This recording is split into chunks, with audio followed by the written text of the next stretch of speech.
pero es que necesito que la sancionen. Bueno, 8:38 de la mañana. Bueno, como venimos hablando del tema de vacunas, algunas de las cuestiones que dan vueltas acerca de cómo fueron las contrataciones, cuánto se pagó de esos contratos, cuánto se recibió, quiénes están cumpliendo y quiénes menos de los proveedores y la historia de Pfizer. Vamos a hablar con Jesús Rodríguez. Jesús Rodríguez es un dirigente del radicalismo y como tal, porque es de la oposición, es el jefe ahora de la Auditoría General de la Nación, que es un organismo que controla, digamos, ciertas cuestiones que hacen a los gastos del Estado Nacional. ¿Qué tal, Jesús? Buen día. Buen día, María, un gusto saludarte. ¿Cómo estás? Bien, igualmente. Y un destacado hincha de San Lorenzo, que es algo que en este programa siempre se menciona. No importa si es Calo, así que bien, Jesús, bien, todo bien. A ver, empecemos porque ustedes hicieron un informe interesante respecto de cuánto contrató la Argentina, cuánto pagó y cuánto efectivamente recibió de cualquier vacuna. Bueno, déjame darte una precisión, María. Dale. Nosotros estamos haciendo un estudio sobre la legalidad de los contratos y sus características.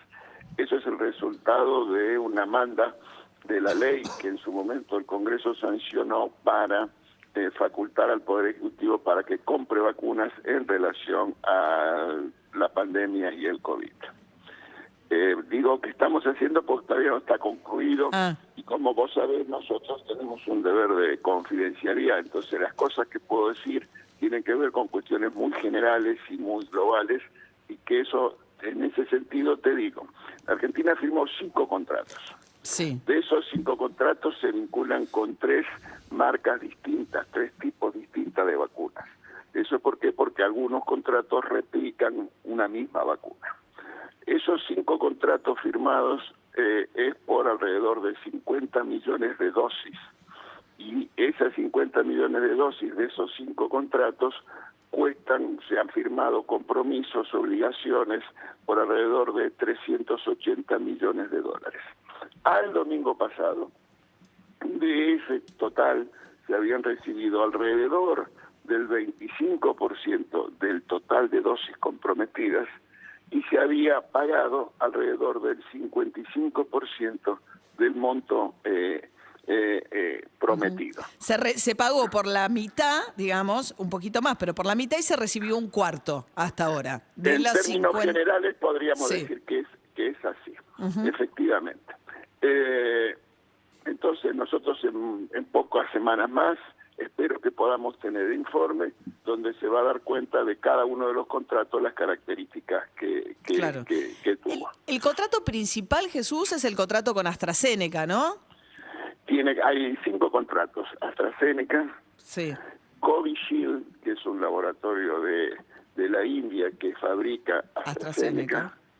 La vacuna rusa Sputnik, sí. La Sinopharm, la vacuna china, y luego el fondo COVAX. Esos son los 5 contratos. Estos son los 5 contratos. AstraZeneca, Covishield, Sputnik y Sinopharm, la China, y COVAX. COVAX es la que estuvo en las últimas horas nuevamente en la controversia. Es un mecanismo, explícalo Jesús, por favor, que es un mecanismo de reasignación a través de la Organización Mundial de la Salud de vacunas. La Organización Mundial de la Organización Mundial de la Salud funciona como un mecanismo por el cual compra de manera unificada un número muy importante de vacunas y lo distribuye con algún criterio entre los países elegibles. En ese sentido, la Argentina estaba en condiciones de anotarse en acceder a una fracción de vacunas entre el 10% de la población y el 40% de la población. Por razones que no han sido explicadas, que no han sido argumentadas y sin ningún tipo de justificación, el gobierno informó de manera pública en sede parlamentaria en una reunión de la Cámara de Diputados, creo que fue en el mes de febrero, cuando un subsecretario dijo que por razones de costo, beneficio y oportunidad, la Argentina iba a comprar solamente el mínimo posible de vacunas en el fondo COVAX. ¿Qué quiere decir eso? Traduzco. Sí, 4 millones en lugar de, ¿no? Más o menos. 18.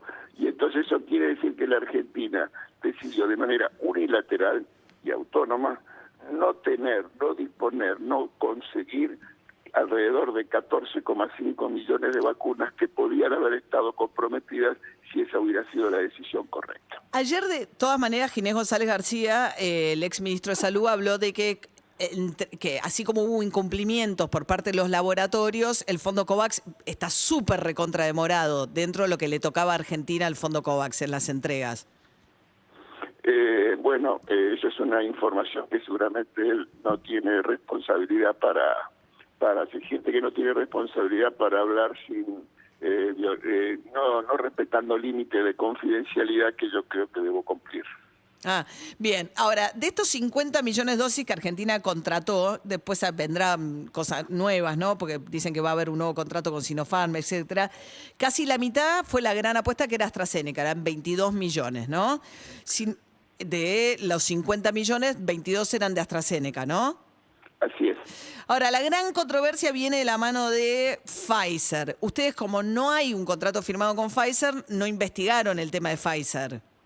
Efectivamente, nosotros no podemos analizar sino contratos firmados por el Estado Nacional Argentino. Claro. En relación a eso, lo que cabe es, de la misma manera que en el caso que hablábamos hace un minuto de la renuncia a acceder a vacuna del Fondo COVAX, hace falta una explicación política, pública, una explicación de los funcionarios de por qué, siendo Pfizer una vacuna que está vendida en más de 100 países del mundo y que muchos de los países de América Latina, casi todos nuestros vecinos, también la han comprado, ¿cuál es la razón distinta a la Argentina que enfrentaron otros estados para que nosotros hayamos decidido no comprarla, con el antecedente, como todos sabemos, que se habían desarrollado pruebas y test antes de su aprobación aquí en nuestro país? Claro.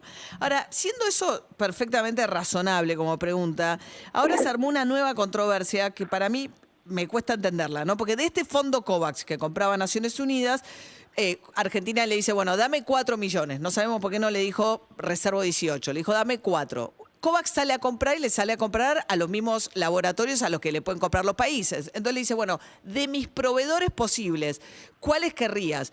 Y ahí dijo un médico de apellido Cornejo, que es el comprador de COVAX para América Latina, que cuando le preguntan a Argentina, Pfizer, Argentina dice, no, Pfizer no. Y después explicó Carla Bisotti, Pfizer no, porque porque no cumplimos con los requisitos legales para que Pfizer entre a la Argentina. Bueno, yo no lo sé. Yo leí como vos la presentación que hizo en el CARI el responsable para América Latina del Fondo COVAX, y también me enteré como vos de las declaraciones de la ministra de Salud y del exministro González García en relación al tema. En todo caso, eso lo que hace es renovar la necesidad de la información pública clara y transparente. Porque esa es una de las razones por las cuales estamos como estamos. Porque, a ver, María, sí, miremos un poquito en perspectiva. Nosotros vivimos en una sociedad estresada por la angustia, el drama y el dolor de tantas muertes y infectados que tenemos, como en todos los países del mundo, nada más que acá agravado por el resultado del esquema de atención de la pandemia, que nos hace tener en un lugar incómodo en términos relativos.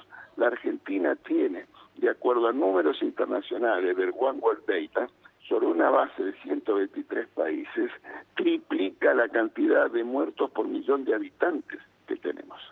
La Argentina tiene, de acuerdo al Fondo Monetario Internacional, 3 veces más caída del Producto Bruto Interno que el promedio mundial. Del año pasado, bueno, pero eso convengamos que venía la caída del 2019. Había una caída de arrastre del 2019, que 2020 igual íbamos a caer. No lo sé, eso es una afirmación tuya. No, bueno, veníamos con después de la brutal no, devaluación. Al revés, yo diría que luego de esa situación lo que debería esperarse es un aumento del producto, no una caída.